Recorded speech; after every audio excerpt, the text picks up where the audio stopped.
Forget frequently asked questions. Common sense, common knowledge, or Google. How about advice from a real genius? 95% of people in any profession are good enough to be qualified and licensed. 5% go above and beyond. They become very good at what they do, but only 0.1% are real geniuses. Richard Jacobs has made it his life's mission to find them for you. He hunts down and interviews geniuses in every field: sleep science, cancer, stem cells, ketogenic diets, and more. Here come the geniuses. This is the Finding Genius Podcast with Richard Jacobs.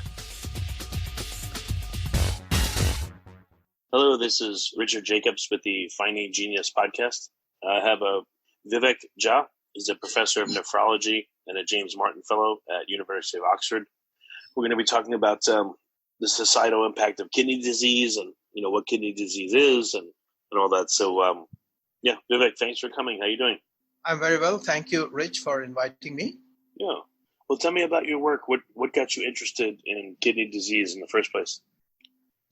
That's an interesting question. It takes me back a long time. So I've been a nephrologist for more than 35 years now. I guess what got me interested in kidney disease is because it really is a microcosm of internal medicine, in that the people who have kidney diseases suffer some consequence on almost all organ systems. And your full training as a physician is utilized in taking care of patients with kidney disease. The second thing that I noted was that there was a deep connection between kidney diseases and the various social and economic conditions of the populations who got these diseases, both in terms of how they present and also in terms of how they access treatment and what is their long-term outcomes. That was quite fascinating to me. So what is kidney disease for people that don't know? What happens? What symptoms does it cause, and what's the name of the different diseases? Right. So for those who don't know, which I guess will be very few people, kidneys are two bean-shaped organs in our abdomen, close to our back. They keep working 24/7, like most of our organs, for that matter. Their main function that we understand is that they filter our blood and get rid of all the excess toxins that the body produces as a result of its metabolic functions, and the water that we ingest and the body also produces during metabolic processes. And those are eliminated. Kidney is uniquely able to adapt to determine how much solute load or the filtrate load needs to be excreted. And if for some reason the body produces high solute load, that might happen when someone is ill, has fever, then the kidney adapts to excrete the larger amount. And if the solute load decreases, for example, if someone is really sedentary, then the kidney takes care of that as well. The second thing which people notice much more is that the kidney very easily adapts also and determines how much water to lose. So if for some reason, if people don't have access to a lot of water or are working or living in a place where there is a lot of heat and humidity, the kidney concentrates urine and thereby preserves water, which we see when our urine turns really deep yellow and we pass urine fewer times in the course of a normal day, etc. So that's the function that we really know about. But then the kidney does a number of other things. Not many people know that the kidney is the organ that produces a hormone which determines the production of red blood cells. Right? And that is really important because it is the red blood cells that carry oxygen to all parts of our body. So if kidneys are diseased, that hormone called erythropoietin is not produced in sufficient amounts, which leads to reduction in red blood cell production, which will reduce the oxygen carrying capacity of the blood, thereby reducing the ability of all our organs to function. It also produces... Wait. You mean, is there a feedback system between the filtration of the kidney and how much red blood cells that our body needs? Right. So there is no direct collection with feedback, but when the kidneys get diseased, for example, then the filtration function decreases, but also the amount of functional kidney parenchyma that produces this hormone goes down. So there will be a more or less parallel relationship between the loss of filtration function of the kidneys and the loss of erythropoietin production, leading to decrease in hemoglobin concentration of our body. But to your direct question, is there a link between the filtration and hemoglobin per se in the form of a feedback loop? No, there is nothing like that. It's just that kidneys are the organs that do both the functions. Well, so if someone has anemia, what will be happening in their kidneys, for instance? So anemia can be due to a number of reasons, one of which is kidney disease. So if someone has unexplained anemia, then one of the investigations that the physician would order is a function of the kidneys, just to make sure that if there is no other cause, then kidney function should be eliminated. Abnormalities of the kidney should be eliminated as a possible cause for anemia in these individuals. Well, how would the kidney function cause someone to have anemia, for instance? Like I said, the kidney function directly does not cause anemia. When the kidneys are functioning normally, which means all the parenchymal cells in the kidney are present in normal numbers, they're doing their normal job, one of which is producing erythropoietin. And so when the kidney becomes diseased, the number of cells in the kidney decreases. And alongside that overall decrease in the number of cells, the number of functional cells that produce erythropoietin also goes down. So the overall production of erythropoietin is reduced in the body, which is a function of kidney disease. Okay. So what are the most common, when someone has kidney disease, I guess it's a broad term that can mean many things, but what are the most common manifestations of kidney disease? Yeah, so like you said, it's a broad term. Kidney disease can be of many types. Broadly, we divide them into acute and chronic. Acute kidney disease means that something is leading to a sudden reduction in the function of kidneys. It could be exogenous insult or some internal dysfunction of the kidneys. For example, dysfunction of the immune system of the body leading to some sort of kidney disease, or an external insult like ingestion of a toxic drugs that could have toxic effect on the kidneys. Administration of those drugs, which can happen in people who are unwell because of other reasons and receive drugs, some of which are nephrotoxic. So that's one reason. So here we see a rapid deterioration in the function of the kidneys, which in most instances will recover when we either take care of the endogenous disease or remove the exogenous insult that the person receives. The second type one question. What kinds of things negatively impact kidney function to a large degree? Yeah, so we are talking about the acute kidney disease. So like I said, acute kidney disease can be due to an exogenous insult. For example, kidneys require blood to pass through them in a certain amount. Kidney is a highly vascular organ. If for some reason the availability of blood, or what we call blood volume, is reduced, then the kidneys are not able to function normally and the cells will die. And that's one reason for acute kidney injury. This can happen, for example, if someone loses a lot of blood suddenly because of some sort of injury, or because there is blood loss from any part of the body, like from the gut or from the respiratory tract, etc.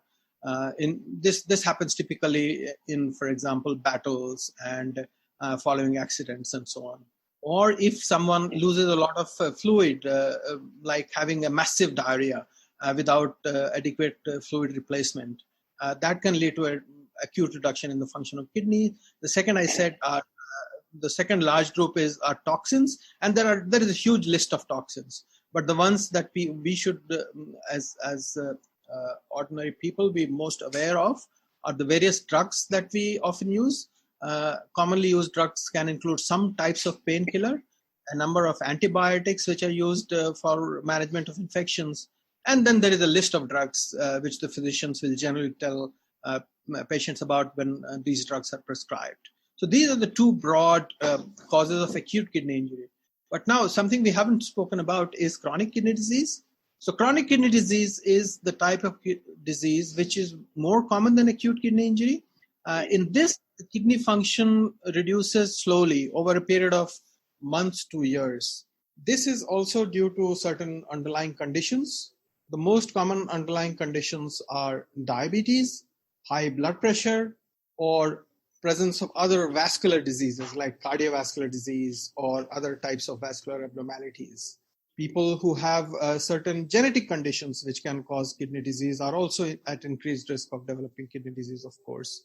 But there are certain novel risk factors which are being identified that might be perhaps getting more important, now or in future, linked to, for example, climate change, air pollution in certain parts of the world, and so on. So these, in this situation, the kidney disease, which progresses insidiously and over a period of months to years, is generally not reversible, although it can be, the rate of progression can be controlled with appropriate medical treatment, adherence to lifestyle measures, and removal from those insults, for example, good control of diabetes, appropriate control of blood pressure.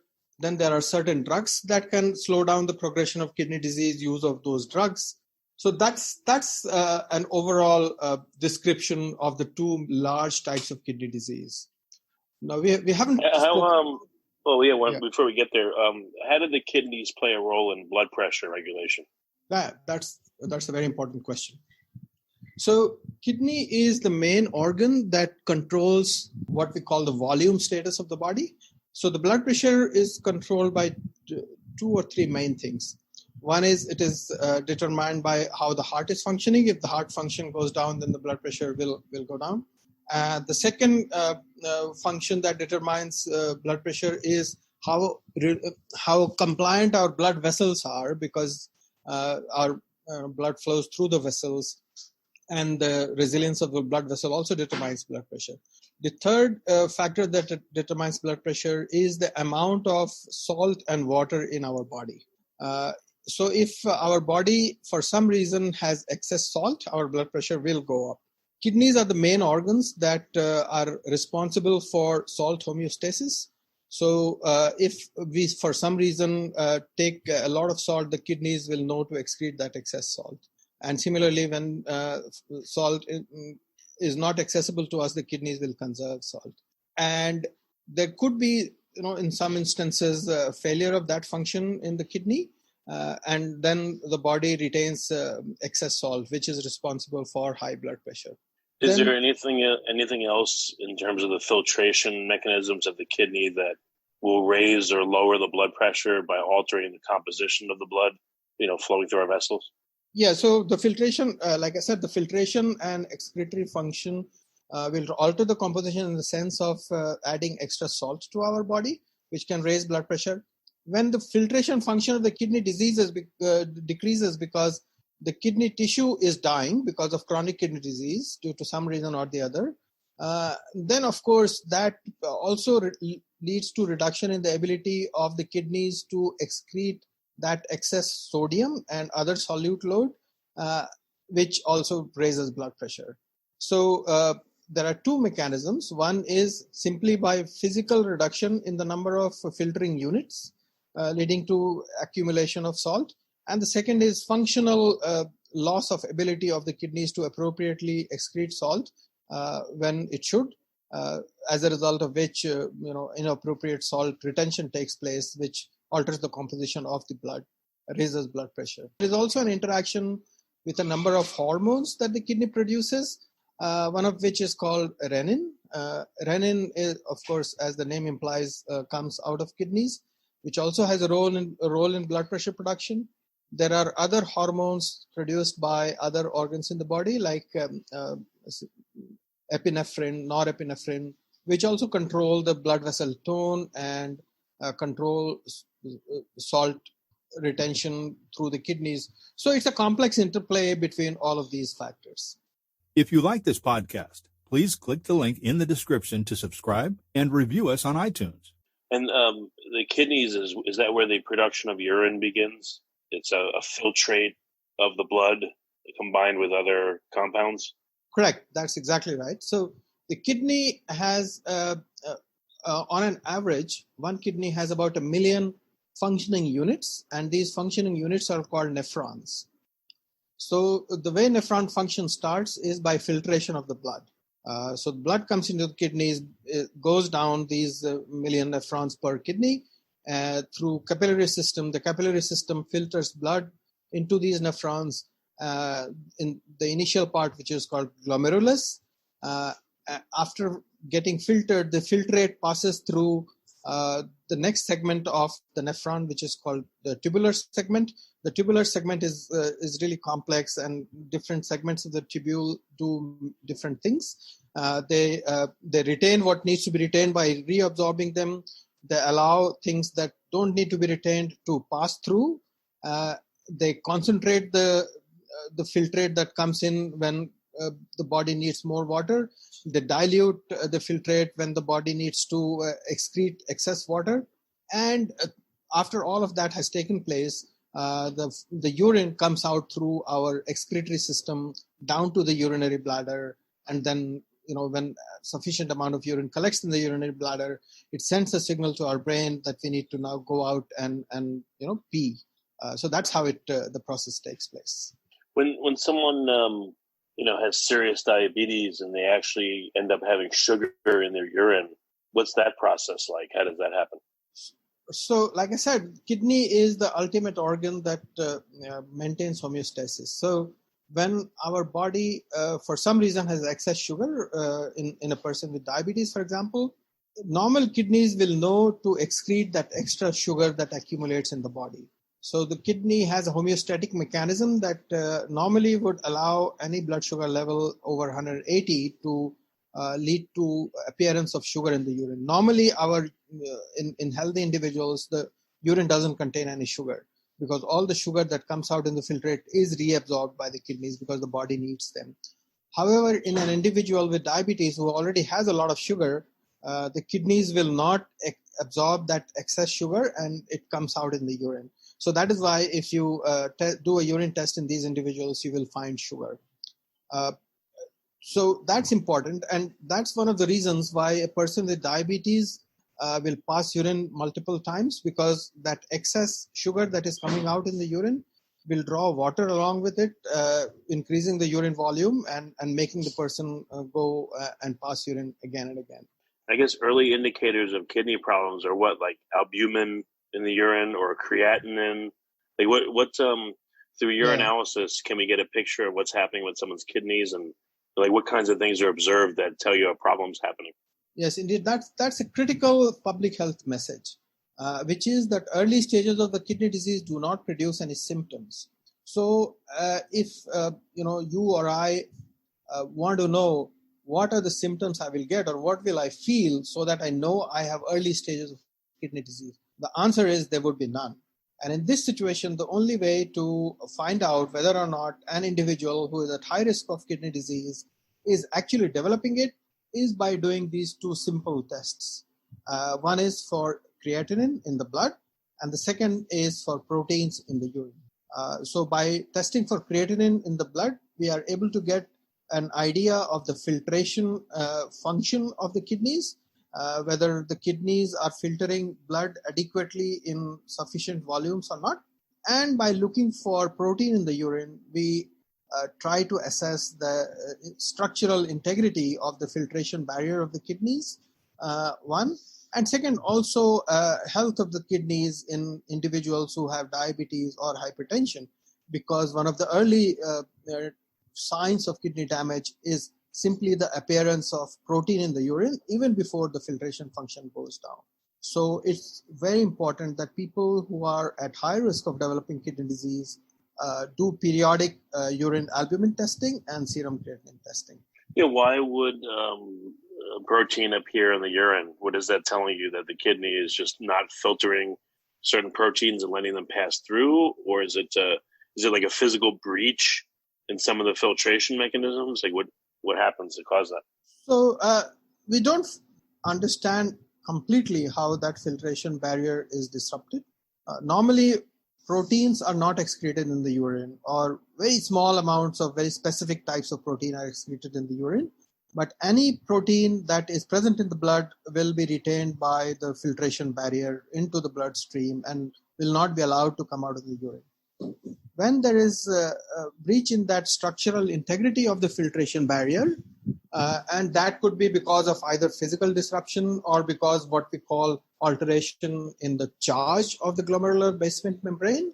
That leads to leakage of some types of protein in the urine. And that protein is typically albumin. So we will see in the early stages of kidney disease appearance of small amounts of albumin in the urine. And if not addressed at that time, the amount of albumin coming out in the urine will go up over time.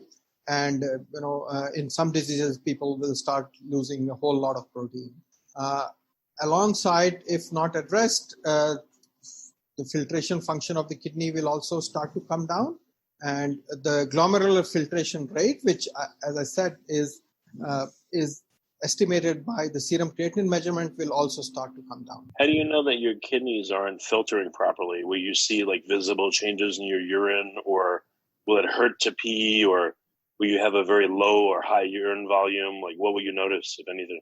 Right. So there is no single way of telling this. The first thing to say again, as I said in the beginning, is that in most instances, you will not notice anything or any change in your urine to indicate if you have kidney disease or not. But in some instances, and in highly observant people, they might notice something. For example, they are passing urine more frequently, especially at night, which could be because the kidneys are not able to concentrate urine properly. Other people might notice appearance of increased amount of froth in the urine, which happens because the protein is coming out in the urine, which leads to generation of froth in the urine. In rare type of kidney diseases, one can see blood coming out in the kidneys. Like you said, there might be pain during the passage of urine, again in very, very small number of kidney diseases. So people should report any kind of abnormality that they see in either the frequency of urine passage, especially if it is persistent. We all can have this in a physiological manner because of unique situations. For example, lack of access to water. If we don't have access to sufficient water, and if the kidneys are forced to concentrate urine in an extreme manner, that itself can produce some degree of pain while passing urine, because the concentrated urine does produce a little bit of that. But then that should go away once we regain access to water. So we should be careful of not immediately jumping to conclusions, but certainly noting any symptom and seeing if they are persistent. So do you believe it may be damaging to be in a chronically dehydrated state? Does that put stress on your kidneys? Yes, it is indeed. So now we know that people who are chronically dehydrated, for example, people who work outdoors for long hours in hot and humid conditions, being exposed to heat stress, can develop chronic disease over time. In fact, this is now called heat stress nephropathy and has been shown to be responsible for kidney disease in agricultural communities in some rural areas of low and low middle income countries. For example, in Central America, in South Asia, Southeast Asia, parts of Middle East, etc. So that's an important cause. And this might be, and this is why this is worth noting, is that as we progress through climate change, this might start affecting more and more people in the world, even in areas where this is not a problem as of now. Makes sense. Okay. So what particular, are you focused more on chronic conditions or on acute? And then within that, what's your focus of your research and your work? Right. So my research has been in all types of kidney disease, but from a population health perspective, chronic kidney disease is perhaps more applicable to global population health. According to most recent estimates, around 850 million people around the world have some type of kidney disease. Most of them have chronic kidney disease. I would say more than 80% of these people have chronic kidney disease. And so it is an important public health problem for us to identify chronic kidney disease early and make sure that we put in place measures that can prevent the progression of this disease.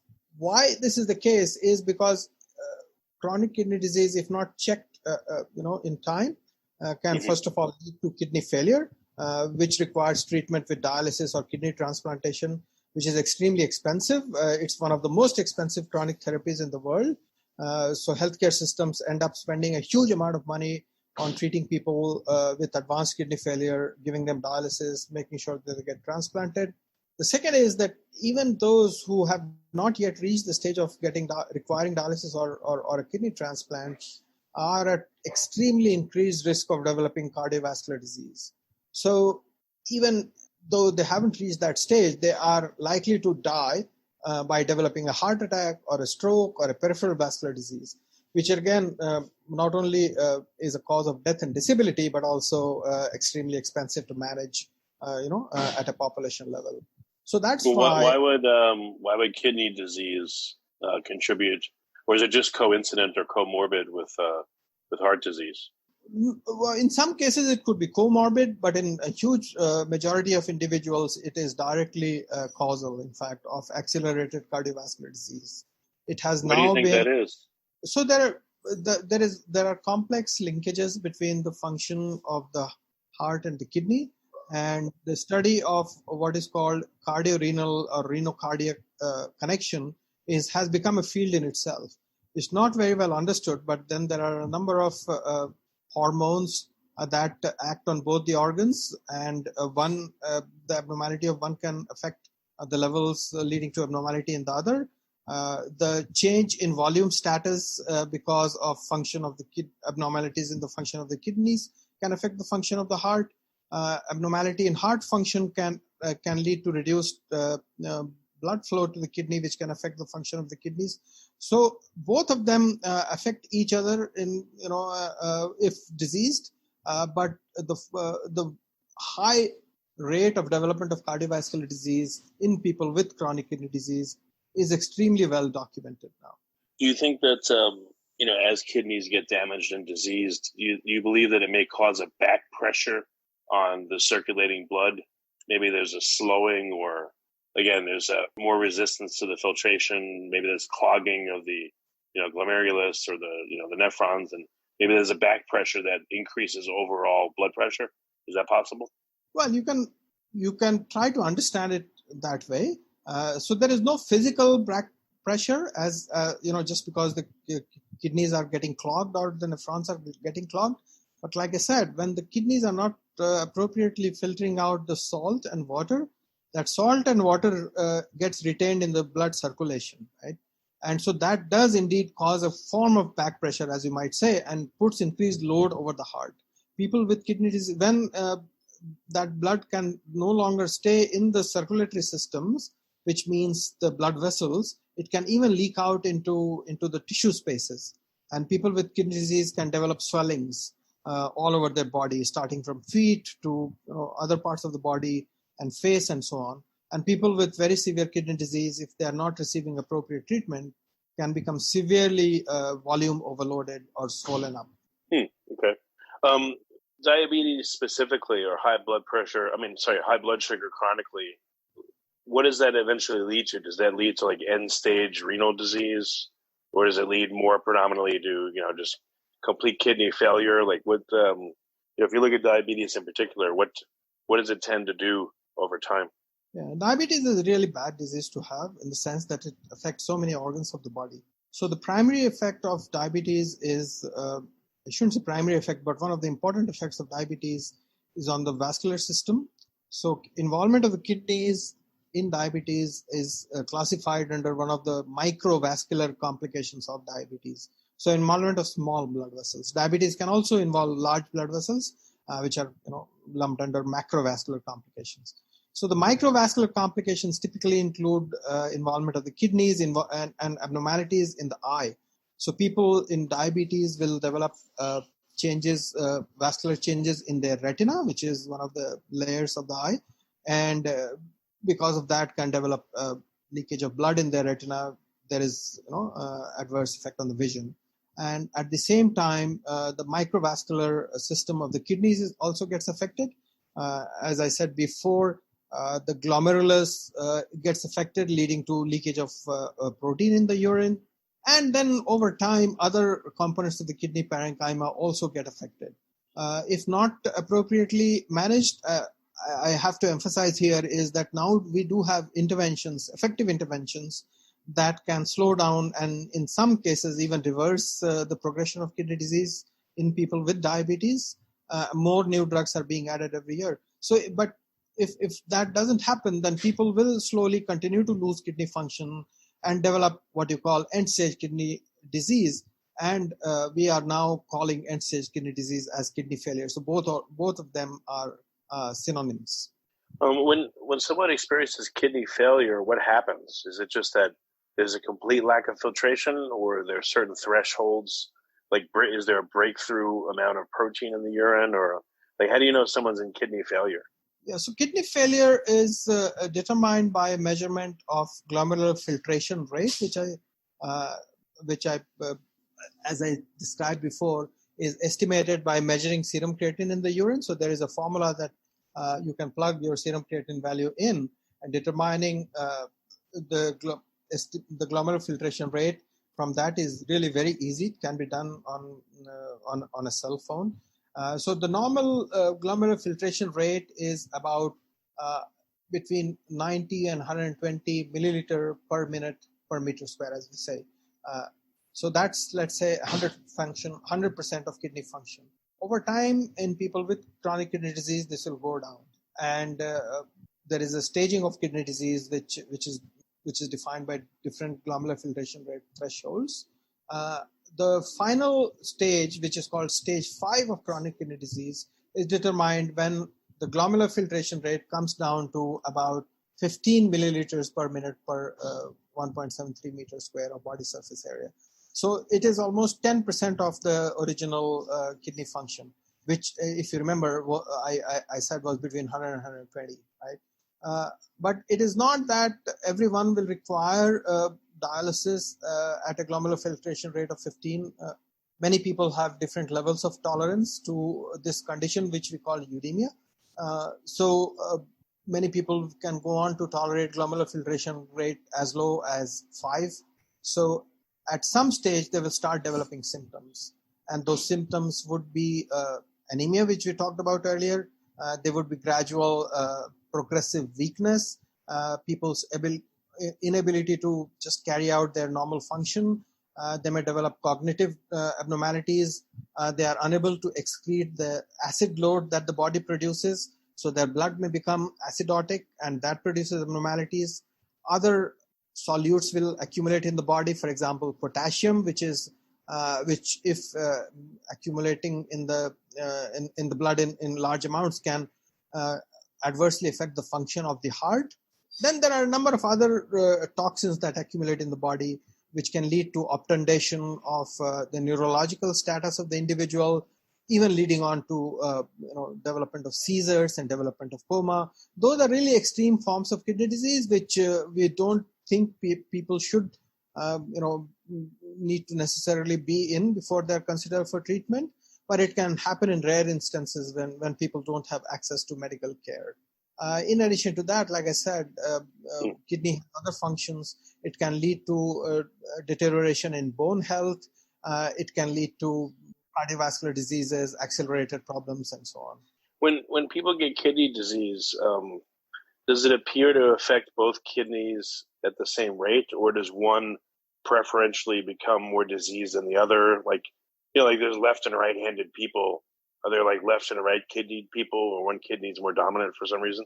No, that's not the case. Whenever there is a systemic disease that affects kidneys, it will usually affect both the kidneys at the same time and in the same manner to the same degree. One kidney can be affected more than the other when there is some kind of structural problem with the kidneys. For example, if the blood vessel supplying blood to one of the kidneys gets affected because of a disease or injury or something, or if there is a stone in one of the two kidneys, then that kidney will become particularly involved. Or there is some sort of developmental abnormality in one of the kidneys, which means because of congenital reasons, there is some physical defect in one of the kidneys or the urinary system that drains urine from that specific kidneys. So those are a few situations when one kidney can be disproportionately affected, but otherwise almost all medical conditions will affect both the kidneys to the same extent. Okay. And then when someone goes through dialysis, how effective is it? I've heard it's not nearly effective as regular kidney filtration. And if so, what's lacking? Right. So, like I said, our kidneys are functioning 24/7 every single minute since the time we are born till the minute we die. The kidneys are functioning. They are not just filtering urine, but they are also doing a number of functions, some of which we spoke about, but then there are a few other functions as well. Now, when someone is put on dialysis typically replaces only the filtration function of the kidneys. That's the first thing. So the other functions are not replaced at all by dialysis. And we need to continue to provide medical management for those other functions, like treatment of anemia, maintenance of bone health, making sure that the acid excretion, etc., is managed, and so on. The process of dialysis, there are two types of dialysis, hemodialysis and peritoneal dialysis. People are more familiar with hemodialysis, which is typically done in a dialysis center. This patient with kidney failure will go to a dialysis center typically 3 times a week and be on a dialysis machine for 4 hours in each session, right? So the first thing is that this is very different from the continuous function of the kidney. So this is intermittent. This is not continuous. So in between dialysis, the person is actually accumulating all the bad things that the kidneys would normally excrete. The second is, despite an effective dialysis, which goes a reasonably good way in putting someone to good health.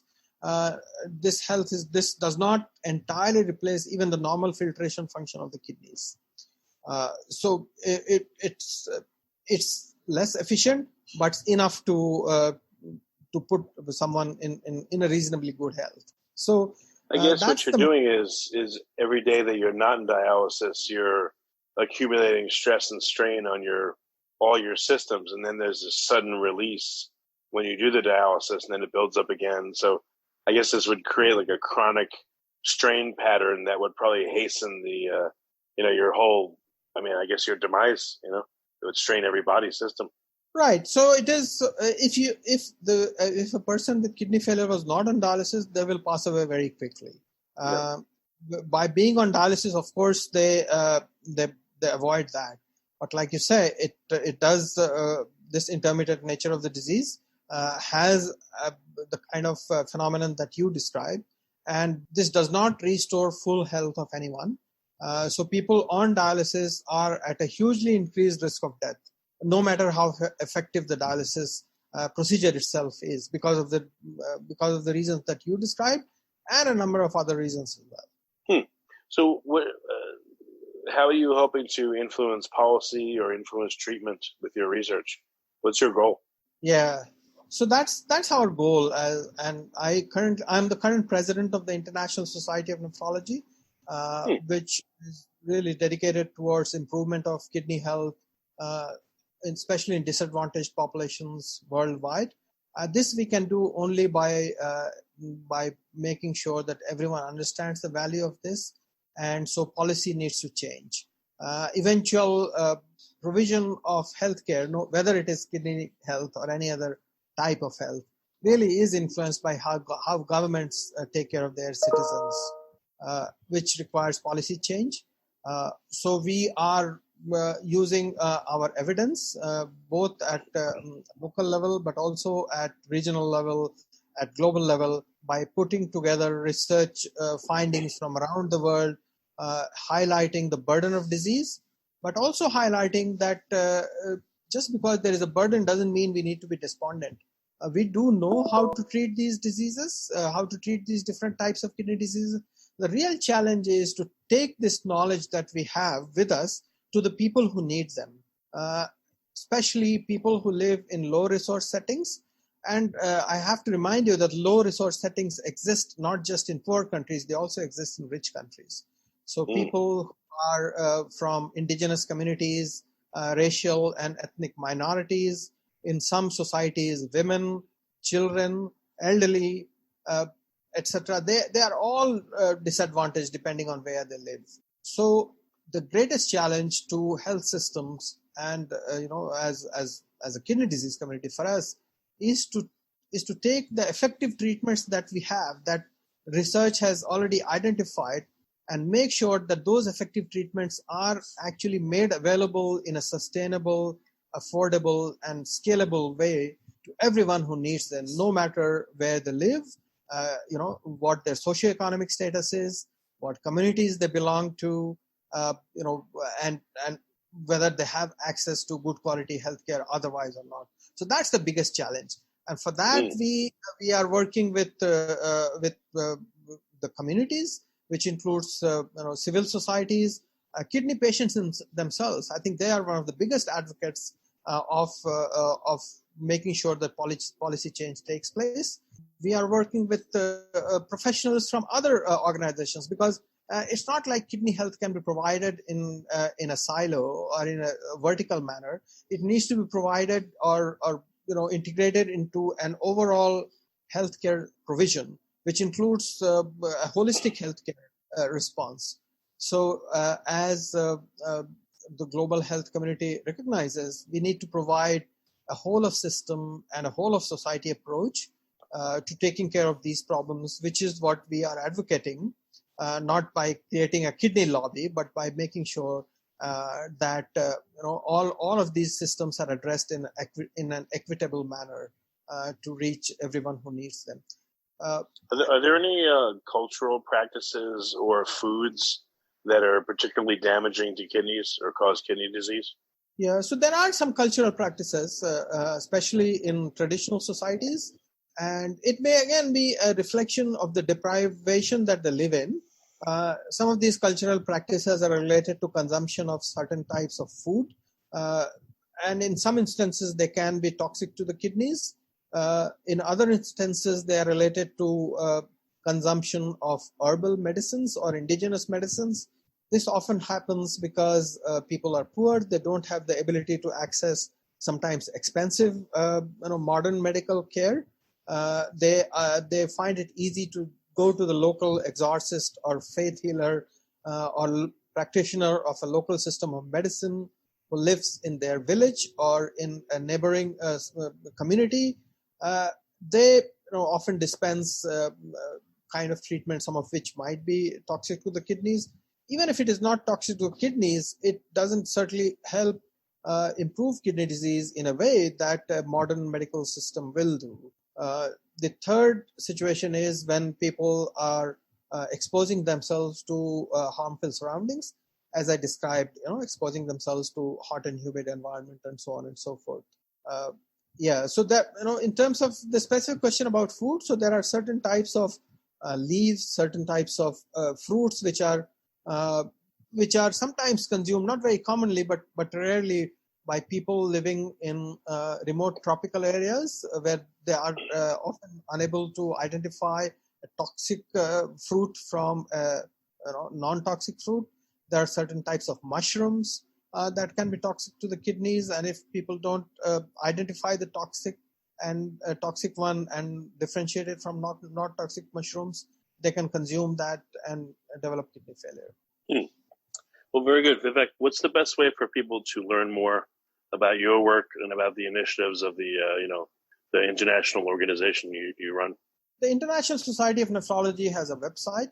It's www.theisn.org. It has a lot of resources. There are other professional societies also that have resources for people to learn about kidney diseases. There are kidney patient organizations in different countries, including in United States, in UK, in Canada, in Australia. You can Google those websites and you can find information. Now, in terms of our research is available at the website of the George Institute for Global Health, where I work, and the URL for that is www.thegeorgeinstitute.org.in. So we regularly not only publish our own research, we identify relevant research from anywhere in the world, which can help change policy and improve the health of people with kidney disease worldwide. We make it available. We often will disseminate our research through social media and disseminate important policy findings that might have been developed anywhere in the world, but could be useful for general good. Well, very good. Well, Vivek, thank you for the work that you do, and thank you for coming on the podcast. I appreciate it. Thank you, Rich, for inviting me, and I hope that listeners will find this information useful. If you like this podcast, please click the link in the description to subscribe and review us on iTunes. You've been listening to the Finding Genius podcast with Richard Jacobs. If you like what you hear, be sure to review and subscribe to the Finding Genius podcast on iTunes or wherever you listen to podcasts. And want to be smarter than everybody else? Become a premium member at findinggeniuspodcast.com. This podcast is for information only. No advice of any kind is being given. Any action you take or don't take as a result of listening is your sole responsibility. Consult professionals when advice is needed.